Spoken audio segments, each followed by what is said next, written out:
Hi folks, this is me Junior, my name again. Welcome to my YouTube channel for my report on racism and the LGBT community.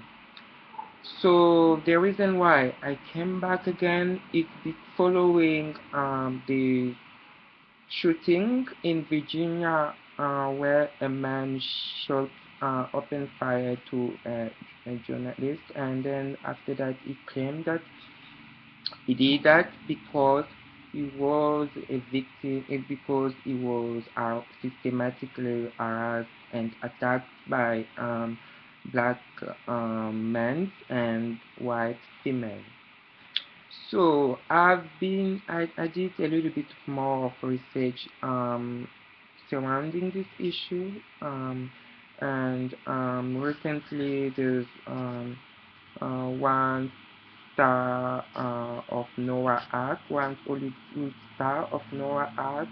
Um, his name is Darryl Stephens. He spoke to Salon magazine or newspaper about his memoir, uh, that is required reading and being out and gay and black in Hollywood. His character from the fabulous sissified Noah nutrition to the hot bush sex object he played in another gay movie inspired viewers as much as they drew criticism for playing up black and gay stereotypes. So he said that too many black people are raised in churches and they are not welcoming of LGBT lives. He said again, there is a clear admiration of hyper-masculine depicting of black men. Being black and gay in America both come with heavy dose of self-loathing. Self-loathing is like internalized oppression or internalized racism. That is self-loathing. It's like internalized homophobia. Most of people who internalize homophobia,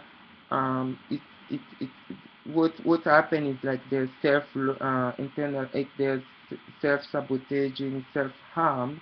Most of the self-harm is risky behavior, substance abuse, alcohol abuse, suicide, or it can even lead people to commit crime.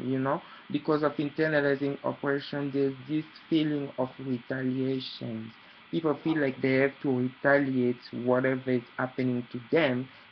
People feel like they have to retaliate whatever harassment, whatever bullying, whatever is happening to them. So that is called, he said, Darryl Stephens said it's self-loathing. He thinks it's extremely important for people who are taught explicitly or implicitly to think less of themselves to have an alternate perspective. He said that one of the gifts of being a gay man is to express our emotions, and that vulnerability of being raised that we are less than, and having to experience that and work through that and do it together is important.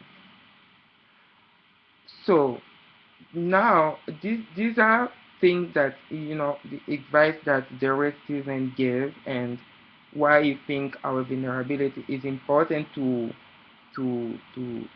empower ourselves and to strengthen ourselves in ways that we can become more defensive and resisting against all the oppression and persecution, the bullying, harassment that we are suffering every day.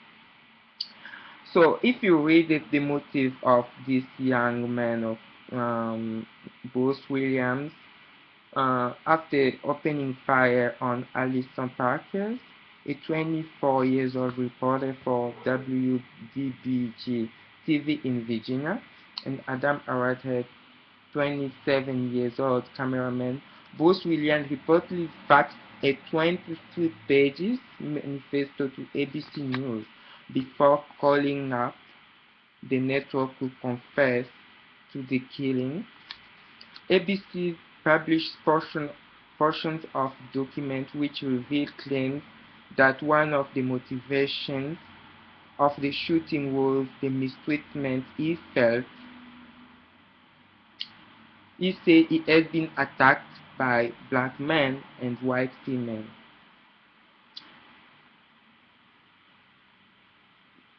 He say in the manifesto, he say, yes, it will sound like I'm angry, I have, I have every right to be angry, but when I leave this house, the only emotion that I want to feel is peace.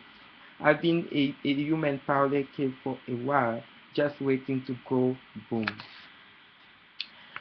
The reason why I'm talking about these issues is because um, people are not taking this issue seriously. Um, yeah, I think the reason why there is racism or gay black men are talking about racism is because of internalized oppressions as well. It's because of internalized racism. So the effect of internalized racism is like you self-loathing. You don't like yourself. You don't like your skin color. You don't like the fact that you're homosexual. And you don't like other people who are members of your community, like who are black gay men like yourself. So why this is happening? It's because, like, if most of gay white men, the thing that they're complaining more is about homophobia. They are not complaining about racism. Why gay white men don't complain about racism? It's because of togetherness. It's because of the unity. They are together. They are unified. I see it, following my experience in San Francisco, living in San Francisco.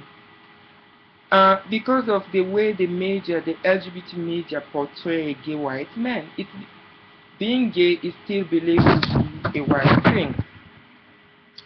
Being gay is believed to be a white thing.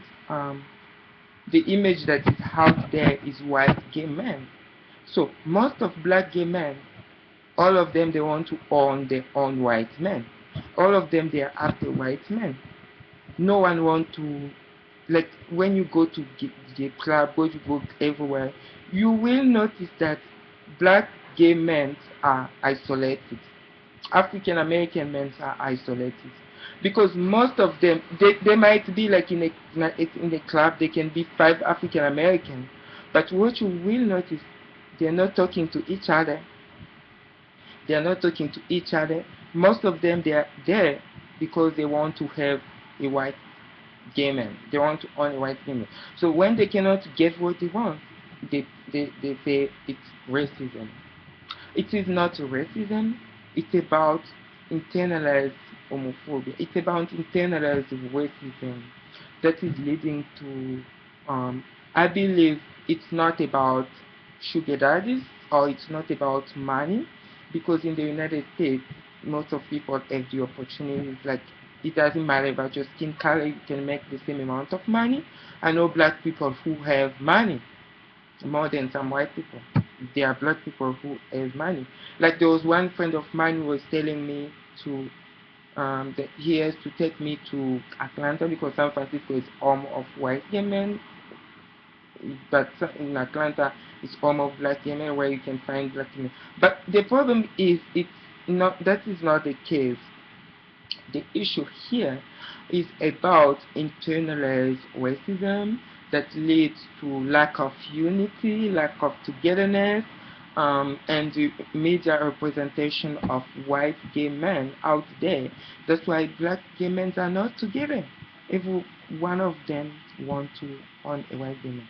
So that is number one of the motivation of the issue raised in this research that I've done. The second issue that was raised is about black male and white female harassment of black gay men. That was raised by Bruce Williams, the killer who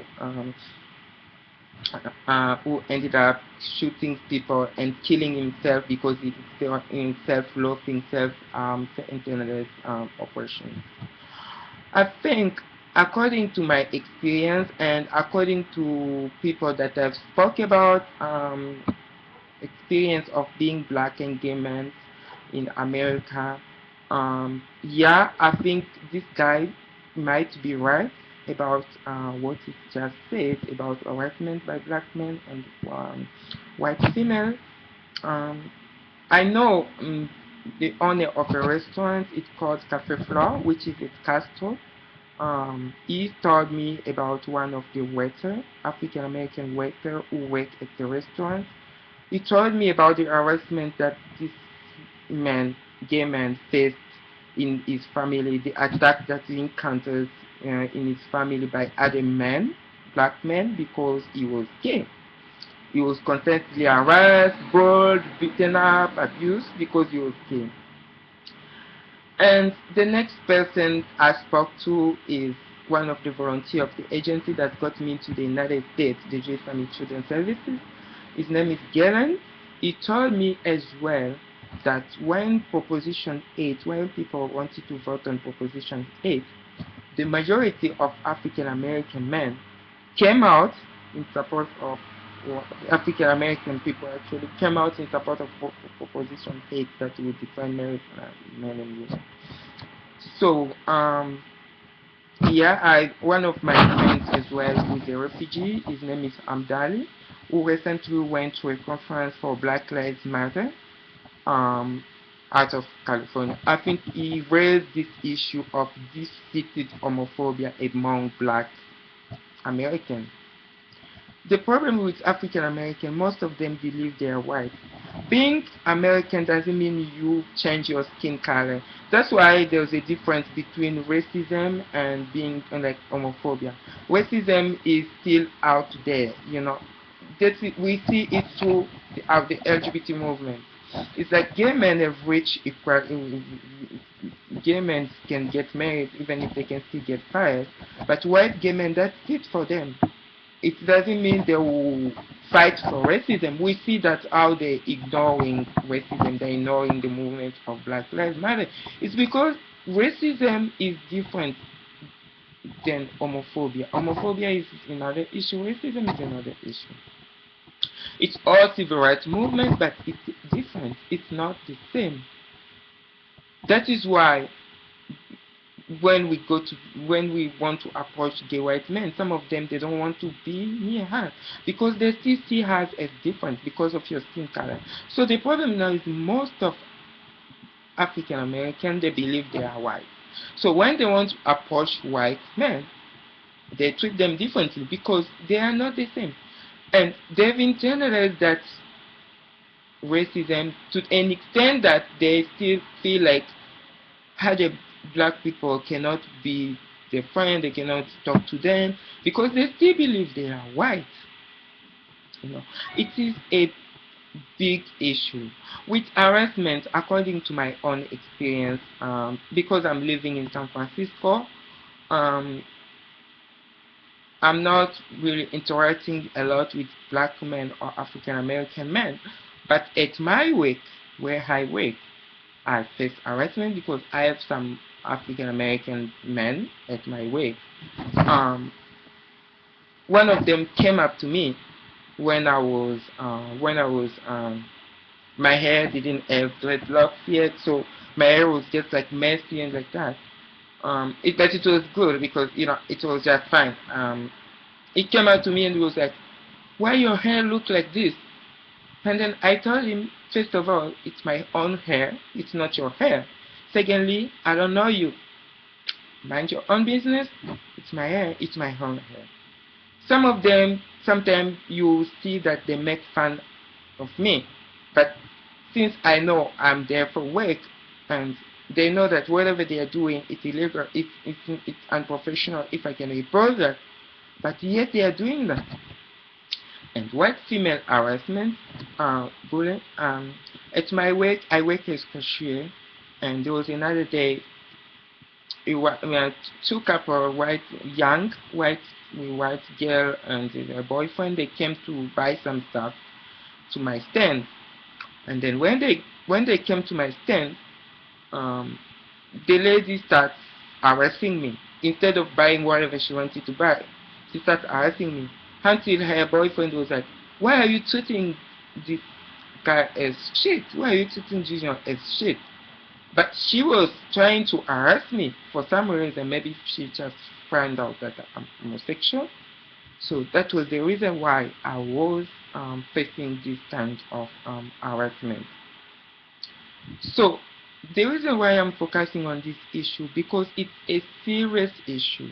Because when self-loathing, when people internalize racism, when people internalize oppression, when people internalize prejudice, it leads them to act in a way that can harm other people. Like recently, what this guy did, what was unacceptable, to shoot other people, but he did that because according to him, it was like enough is enough. He internalized this self-love and he's internalized homophobia for a very long time, and he reached a level like he was like, okay, let me just go boom, like go off. That's why I'm once again appealing to the LGBT community to start really focusing on racism within the LGBT community, and for LGBT black people to start really working together, to be unified, to be united, in order to strengthen our community, in order for us to make this world a better place for all of us. Thank you very much for taking time again to listen to my video, and I hope you guys are having a great Friday. I just love the weather today. It's so sunny in California. So, bye bye.